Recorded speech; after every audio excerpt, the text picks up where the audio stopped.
Opium was being sold in the streets of China and was meeting little to no resistance. It was becoming a huge problem. Lots of people were smoking opium, and it was really bad. With the opium crisis escalating, the Emperor of China needed to respond to the opium quickly and effectively. So, the Emperor had an idea. I shall call forth all of the great politicians and thinkers of China, and together we will decide what to do about opium. And so he did. The Emperor assembled the greatest politicians from all across China so that they could debate about what should be done with opium. And some suggested the unimaginable. Your Honor, if you made the selling of opium legal, it could greatly benefit all of China.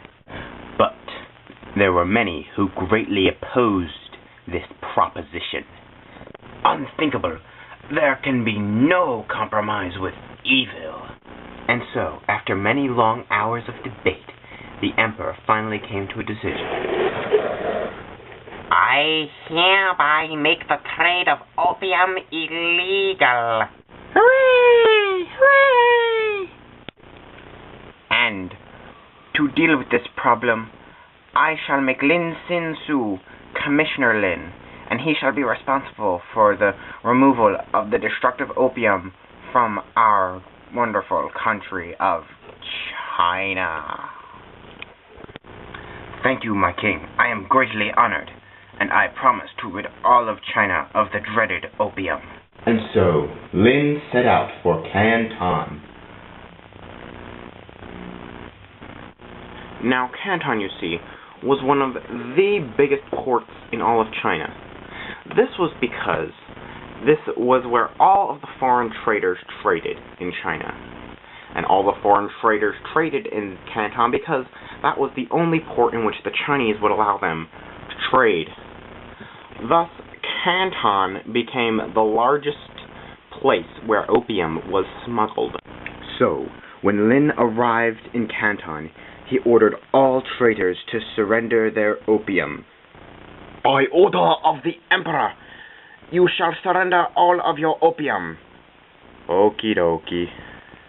And so, once Lin had acquired all the opium, he took it and flushed it into the sea.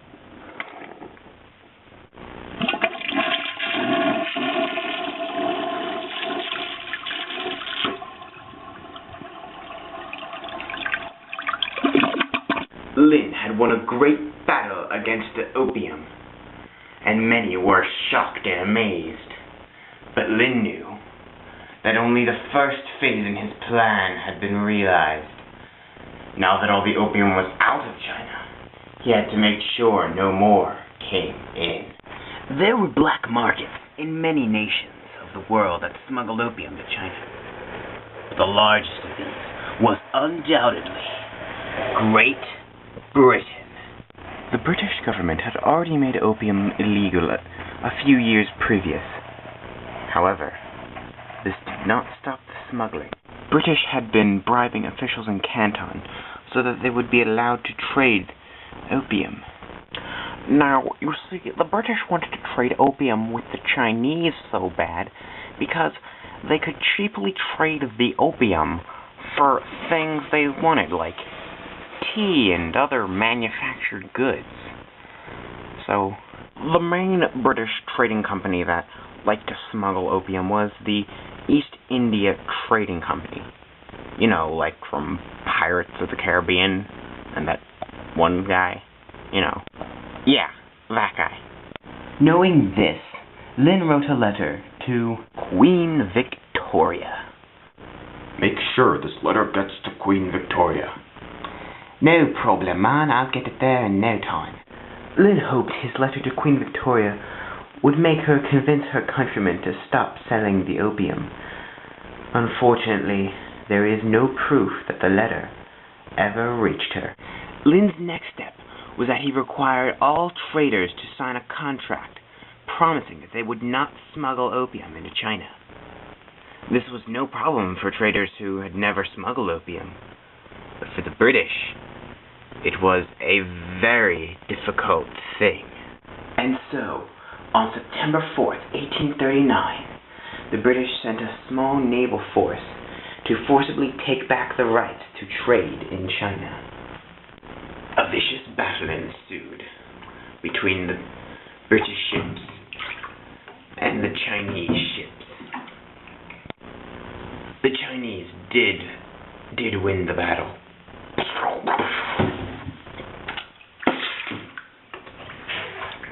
And the British fleet was destroyed.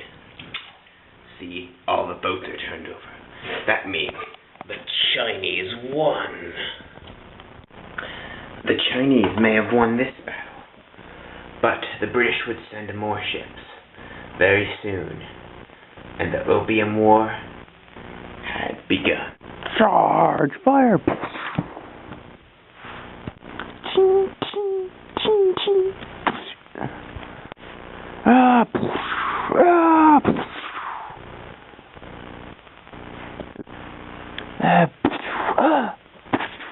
Ah!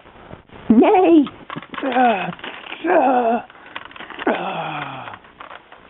Nay! The Chinese fought bravely, but the British's superior technology won them the war, and the consequences were dire. The Chinese were forced to surrender and accept the British terms, and the English gained almost complete access to all of China's ports and were free to trade whatever they wished.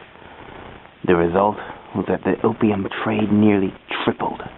As for Lin, he was stripped of his title as commissioner and became only a minor official. He died a pretty, sort of lonely-ish death. Well, nothing grand, but yeah. So in the end, this is a really sad story. The bad guys win, the good guys lose. Everyone's doing drugs, and China eventually becomes a communist nation.